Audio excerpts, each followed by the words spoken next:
Assalamualaikum warahmatullahi wabarakatuh. Shalom, salam sejahtera bagi kita semua. Om Swastiastu, Namo Buddhaya, salam kebajikan. Selamat sore teman-teman, baik yang di dalam maupun di luar negeri. Semoga kita selalu dalam keadaan yang sehat dan bersemangat. Saya Maudia Yunda hari ini hadir untuk menyampaikan beberapa informasi menarik dari rangkaian kegiatan Presidensi G20 Indonesia. Kemarin, Kamis 21 April 2022, bertepatan dengan Hari Kartini. Sebagai penghormatan kepada Ibu Kartini, kita mengingat sosoknya yang kritis, aktif, berani. Bukan hanya itu, perjuangannya membuka akses pendidikan dan kehidupan yang layak bagi perempuan, mendapatkan tempat penting di dalam hati dan pikiran semua perempuan Indonesia. Assalamualaikum warahmatullahi wabarakatuh. Shalom, peaceful greetings for we all. Om Swastiastu, Namo Buddhaya, greeting virtue. Good afternoon friends both at home and abroad. May we always be in a good health and spirit. I'm Maudia Yunda. Today I'm here to convey some interesting information from the series of activities of the Indonesian G20 President. Yesterday, Thursday, April 21st, 2022, coincided with Kartini Day. As a tribute to Mirs Kartini, we remember her critical, active, and brave vigor. Not only that, her struggle to open access to education and a decent life for women has an important place in the heart and minds of all Indonesian women. Perjuangan Ibu Kartini sudah lebih dari 1 abad, tapi masih sangat relevan sampai sekarang. Dan kita harus ingat, isu kesetaraan gender bukan semata isu perempuan saja. Kita semua, perempuan, laki-laki, berbagai organisasi dan institusi di Indonesia harus terus berkomitmen untuk meneruskan perjuangannya. Kesetaraan gender adalah masalah yang nyata dan serius. Perempuan memiliki potensi yang sangat besar, tapi masih banyak ketimpangan dalam berbagai dimensi. Mau itu support, akses, kesempatan, yang menjadikan kontribusinya tidak optimal. The struggle of Mirs Kartini has been going on for more than a century, but it's still very relevant today. And we must remember that the issue of gender equality is not just a woman issue.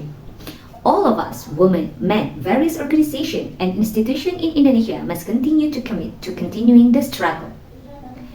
Gender equality is a real and serious problem.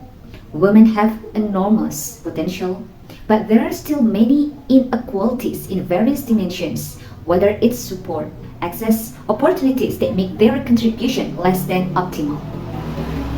Salah satu implikasinya, jumlah angkatan kerja perempuan terpaut 25% lebih rendah dari laki-laki.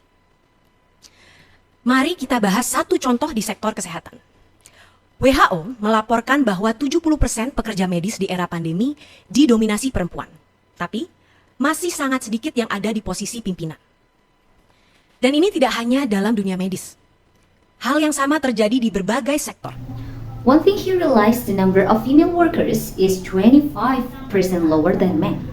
Let's discuss one example of the health sector, who reported that 70% of medical workers in the pandemic era were dominated by women. But there were still very few in leadership position, and this is not only in the medical world. The same thing happens in various sectors. Selain masalah kesetaraan upah, perempuan juga sering mendapatkan kerja tambahan, diberi beban pekerjaan ganda, bahkan rentan pelecehan, kekerasan, dan sering menjadi korban bias gender. ILO juga mengatakan resiko perempuan kehilangan pekerjaan di masa pandemi lebih tinggi. Lalu, mengenai inklusi ekonomi. Ekonomi Indonesia digerakkan oleh UMKM, dan 62% UMKM kita dimotori oleh perempuan. Tapi, data menunjukkan bahwa perempuan masih sulit mendapatkan akses untuk pendanaan. Nah, oleh karena itu, kita harus memberikan support ekstra kepada UMKM perempuan dalam menghadapi tantangan literasi keuangan dan digital, seperti akses ke kredit dan investasi, serta masuk ke supply chain nasional dan global. In addition to the issue of wage equality, women also often get extra work, are given double workloads, are even vulnerable to harassment, violence, and are often victims of gender bias. ILO also said that the risk of women losing their jobs during the pandemic is higher. Then regarding economic inclusion, the Indonesia economic is driven by UMKM and 62% of our UMKM are driven by women. But data shows that women still have difficulty getting access to funding. Well, therefore, we must provide extra support to women UMKM in facing the challenges of financial and digital literacy, such as access to credit and investment and entering the national and global supply chain. Dan bukan hanya itu, masalah gender adalah isu yang sistemik. Dan kita harus bersama-sama bekerja, mematahkan bias serta persepsi yang mengkerdilkan perempuan. And this requires teamwork. Maka dari itu, presidensi G20 Indonesia tahun ini kembali mendorong kedua isu tersebut melalui aliansi G20 Empower dan Engagement Group Women 20 atau W20. And not only that, gender issues are systemic issues and we must work together to break down bias and perception that thwart women. This teamwork is needed. Therefore, this year's Indonesian G20 president is again pushing these two issues through the G20 Empowered Alliance and the W20 Investment Group or W20. Mari kita bahas satu persatu. G20 Empower merupakan kolaborasi para pemimpin sektor swasta dan pemerintah untuk sama-sama memberi pendampingan dan mendukung kemajuan kepemimpinan perempuan. Kementerian Pemberdayaan Perempuan dan Perlindungan Anak bersama IWAPI dan swasta menjadi focal point pada G20 Empower dalam rangka mempromosikan pentingnya kepemimpinan perempuan dalam dunia usaha. Dan secara konkret, G20 Empower akan membahas bagaimana meningkatkan peran perempuan di perusahaan, mendorong UMKM milik perempuan sebagai penggerak ekonomi, dan bagaimana membangun dan meningkatkan ketahanan dan keterampilan digital perempuan untuk masa depan. Let's discuss one by one. G20 Empower is a collaboration of private sector and government leaders to provide assistance and support the advancement of women's leadership. The Ministry of Women's Empowerment and Child Protection together with IOP and the private sector are the focus point on G20 Empower in order to promote the importance of women's leadership in the business world. And concentratedly, G20 Empower will discuss how to increase the role of women in companies, encourage women-owned UMKM as economic drivers, and how to build and improve women's resiliency and digital skill for the future. Sementara itu, Engagement Group W20 adalah forum dialog dalam G20 yang mewakili suara perempuan. Misinya adalah mendorong komitmen para pimpinan negara demi pemberdayaan perempuan dan kesetaraan gender. Sejalan dengan G20 Empower, forum W20 ini lebih luas membahas diskriminasi dan kesetaraan, inklusi ekonomi untuk UMKM perempuan, ketahanan perempuan marginal di pedesaan dan penyandang disabilitas, serta kesetaraan respon kesehatan.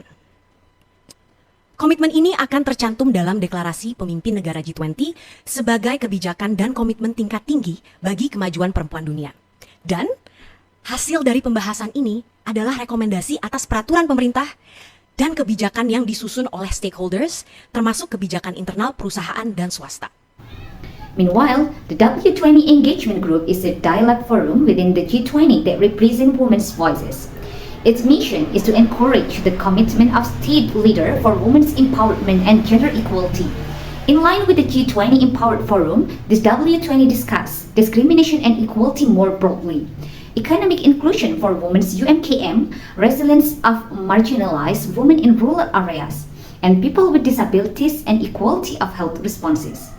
This commitment will be stated in the declaration of the G20 leaders as a high-level policy and commitment for the advancement of women in the world, and the result of this discussion is a recommendation for government regulation and policies prepared by stakeholders, including internal, corporate, and privacy policies.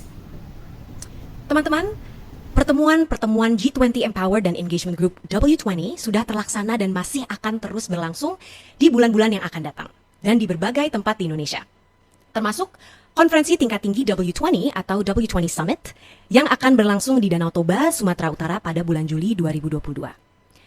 Rangkaian pembahasan isu pemberdayaan perempuan dalam presidensi Indonesia, baik yang dilakukan oleh G20 Empower maupun W20, akan berujung dengan dilaksanakannya Ministerial Conference on Women Empowerment di Bali pada 29 Agustus sampai 2 September 2022 dan akan dikoordinasikan oleh Kementerian Pemberdayaan Perempuan dan Perlindungan Anak. Mari kita berpartisipasi dan mendukung berbagai diskusi ini. Yuk kita berperan aktif untuk melanjutkan perjuangan Ibu Kartini demi kesetaraan gender agar perempuan Indonesia bisa semakin berdaya. Wassalamualaikum warahmatullahi wabarakatuh. Rahayu. Om Shanti Shanti Shanti Om. Semoga Tuhan memberkati kita semua.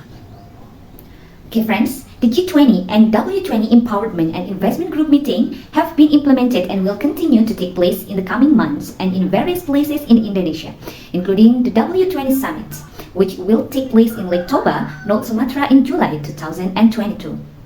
The series of discussion on the issue of women's empowerment in the Indonesian presidency, both carried out by the G20 Empowered and the W20, will culminate in the implementation of a ministerial conference on women's empowerment in Bali from August 29th to September 2nd, 2022, and will be coordinated by the Ministry of Women's Empowerment and Child Protection.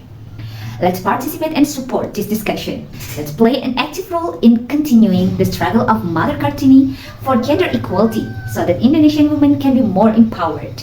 Wassalamualaikum warahmatullahi wabarakatuh. Rahayu Om Shanti Om Shanti. May God allow us all.